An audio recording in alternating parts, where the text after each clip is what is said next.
Hey everybody, Thrift Store Hacker back again, and as you can see here, I don't have two freewheels on the back yet because I'm still waiting on parts. But I've just been kind of pressing along, tinkering with this project. I got the motor mounted, and it mounts up about the same as the other one did.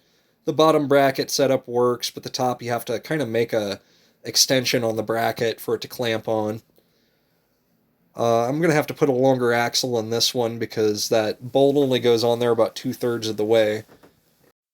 No chain going to the sprocket yet because we don't have a second freewheel on it, but I put a little chain around the sprocket to make it look nice. I guess without the pedals, technically right now it's an electric scooter, but we can test it and ride it this way right now. Ditching the rear bike rack, I put the batteries right under the front of the frame there, and it fits really well. It doesn't get in my way.